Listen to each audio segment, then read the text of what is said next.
I was still bleeding when they sent a text. "We're so proud of your brother. He won." I blinked through blood and morphine and asphalt dust, staring at the cracked screen in my hand. The nurse adjusted my IV. I didn't cry.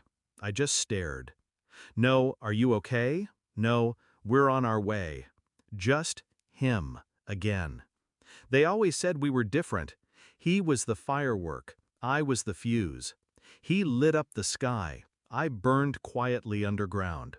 He was the sports captain, the charmer, the golden sun.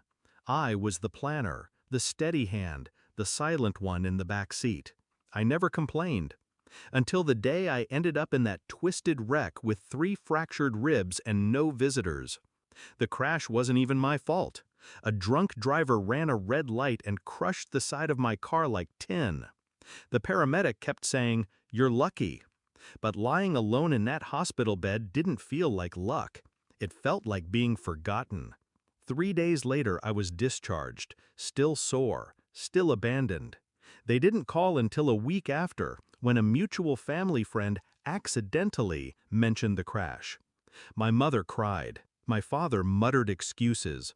My brother? He didn't say a word, not even, "Are you okay?" I went quiet after that, not out of spite, out of clarity. I saw it for what it was. I was useful only when he failed, when he needed a cover story, an alibi, a loan. And I always gave in, because family, right? But family, I learned, is a currency, and I was the only one not cashing in. So I worked, quietly, took on 2 jobs, cut out distractions, lived cheap, saved hard. While my brother posted his Dubai trips and rented sports cars, I built a portfolio, a cushion, a life. Until last month, it was a Sunday. My mother called, voice tight and urgent. "It's your brother." My stomach didn't drop. My pulse didn't spike. I just waited. "There's been an issue with his company. They're saying it's fraud." Silence. Then the ask. "We need your help. He needs your help. You have savings." She said it like she was proud, like I should be honored. "Just until we sort things out." I didn't scream. I didn't accuse. I just paused. Then I asked, "Where were you the night I was in the hospital?" She choked. "That was different." I smiled. "Exactly." The next day he showed up, at my apartment, unannounced. He didn't look like a criminal. He looked tired, pissed off, embarrassed, not sorry. "This isn't as bad as they're making it seem." I said nothing. "I just need 60K. Short term, you'll get it back." I stared at him. Same boy who threw a football through my bedroom window when we were kids and blamed me for it. Same man who never paid me back for his bar exam retake fees. Same brother who never even sent flowers after the crash. I let the silence stretch. Then I said, "No." He laughed. "You're really gonna watch me go down like this?" I didn't move. "After everything?" Exactly. What they didn't know, what none of them knew, was that I'd been preparing for this moment since the night they chose a plastic trophy over their own blood. I'd tracked his company's filings, seen the signs months ago.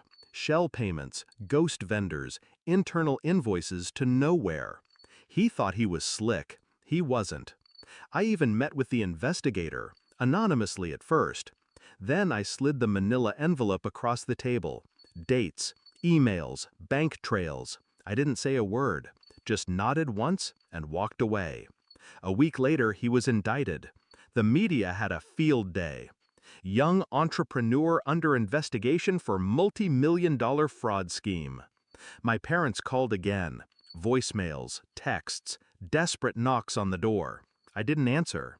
Because the truth? They made their choice years ago. They wanted a star.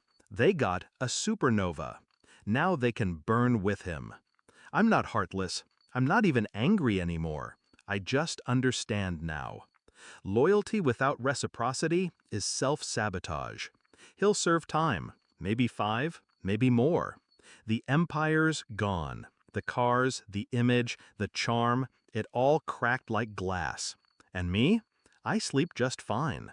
I used to wonder what it would feel like to finally be seen, heard, respected. Now I know. It's not in their apology. It's in my refusal. Because sometimes revenge isn't a scream. It's a locked door. And the echo of no ringing louder than any applause he ever got.